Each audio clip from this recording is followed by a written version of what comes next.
지난달부터 넷플릭스가 한국에서도 계정 공유 금지를 시행을 했어요. 올해 초에 계정 공유가 금지될 예정이라고 안내를 했을 때부터 소비자들이 그럼 새로 구독을 할 줄 아냐면서 굉장히 반발이 심했거든요. 그런데 앞서서 계정 공유가 금지된 해외 사례를 보니까 오히려 구독자가 굉장히 큰 폭으로 늘었더라고요. 어떻게 된 일인지 알려주실? 안녕하세요. 유진투자증권 이현지라고 합니다.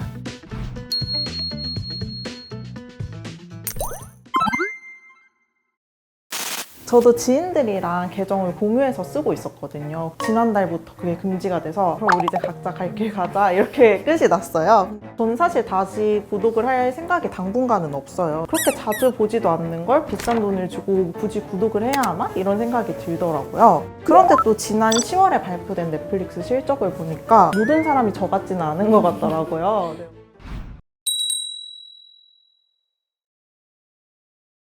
3분기 실적에 가입자 순증폭이 876만 명을 기록을 했는데요. 이 수치가 어느 정도이냐면 지난 팬데믹을 거치면서 2020년 1분기, 2분기에 역대 최대 순증폭을 기록을 했습니다. 그 이후로 세 번째로 순증폭이 컸던 그런 분기입니다. 의외로 광고요금제라든지 계정 공유 금지 영향이 가입자 순증으로 이끌지 않았나라고 좀 평가를 해볼 수 있는데요.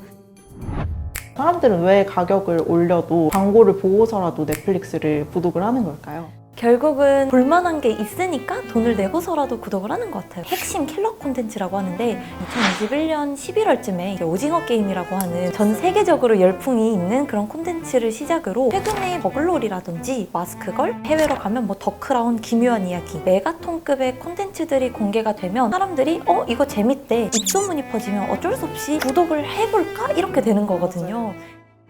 요즘은 또 넷플릭스가 예전만큼 볼 게 많다고 느껴지지는 않는 것 같아요. 계정 공유 금지를 하기 전까지 넷플릭스 실적이 둔화됐다라고 하면서 좀 안 좋은 소리가 나오던 시기가 조금 있었던 걸로 알아요.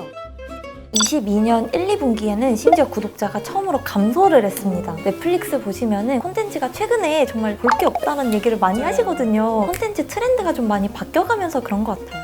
불과 1년 전만 해도 주류 콘텐츠 장르는 좀비 이런 장르물이었었거든요. 그런데 올해 들어오면서부터는 약간 힐링, 편안하게 볼 수 있는 넷플릭스 콘텐츠 구성만 보셔도 좀 달라진 걸 느끼실 거예요.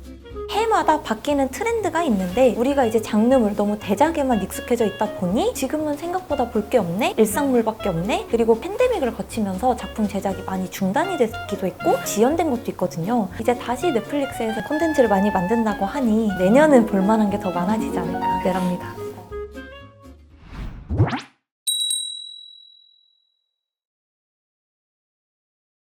OTT 업계 1등인 넷플릭스가 계정 공유 금지를 하기 시작했고 그게 먹혔다는 건 다른 OTT 기업들도 따라갈 확률이 굉장히 높다는 뜻일 것 같아요. 게다가 넷플릭스는 곧 요금도 인상한다고 들었어요. 그러면 이런 넷플릭스의 홍보가 다른 OTT에 어떤 영향을 미칠지 우선 넷플릭스가 광고 요금제랑 계정 공유 금지로 이제 돈을 벌었잖아요. 된다는 걸 알았기 때문에 넷플릭스가 선례가 된 거예요. 우리도 하자.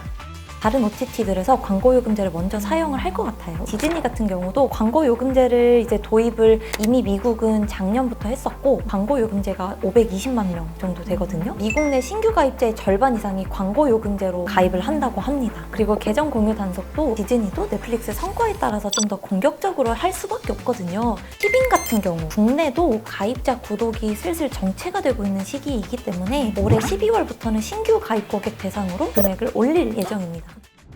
넷플릭스의 가격 인상이나 계정 공유 금지가 유효했던 게 넷플릭스는 업계 1등이잖아요. 그래서 가능했던 게 아닐까 그런 생각도 들거든요. 모든 OTT의 가격들이 다 올라가면은 넷플릭스 하나만, 티빙 하나만 남긴다든지 이렇게 될 수도 있을 것 같은데 당연히 고민을 하겠죠. 그거를 방지하기 위해 나온 게 광고요금제인 거예요. 절반 정도 가격에 광고요금제가 나와버리면 싸게 보더라도 어차피 우리 TV 봐도 중간 광고 다 나오는데 잠깐 참지 뭐 이렇게 생각을 하면 절반 가격에 광고요금제를 구독하는 사람이 또 생길 수가 있단 말이에요. 한국 넷플릭스도 의외로 광고요금제 가입하시는 분들이 적진 않거든요. 티어를 나누는 거죠. 프리미엄 라인으로 가는 라인을 가져가면서 이제 투트랙으로 가는 거예요.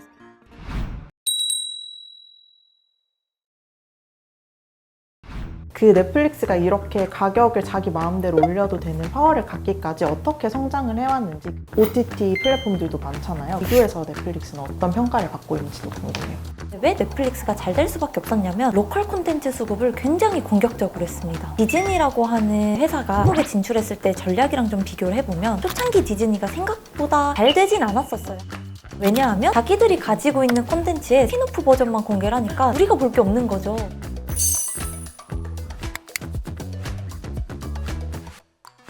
넷플릭스 같은 경우에 한국 사람들이 TV를 안 보니까 넷플릭스에 한국 콘텐츠를 많이 들여오자. 그러면 한국 사람들이 넷플릭스를 구독을 많이 하겠지? 이 전략을 각 지역마다 다 해본 거예요. 그래서 자기들이 오리지널 콘텐츠를 한국 사람들의 취향에 맞는 걸 만들기도 하고, 한국의 라이선싱 콘텐츠라고 해서 한국에서 이제 TV랑 동시방영되는 그런 콘텐츠들을 수급하기도 하고, 이런 식으로 전략을 짜다 보니까 디즈니랑 넷플릭스랑 행보가 달라지게 된 거죠. 넷플릭스가 좀 해외 중심의 전략을 펼치면서 2018년 2분기부터 미국 내 가입자보다 해외 가입자가 훨씬 많아지기 시작합니다.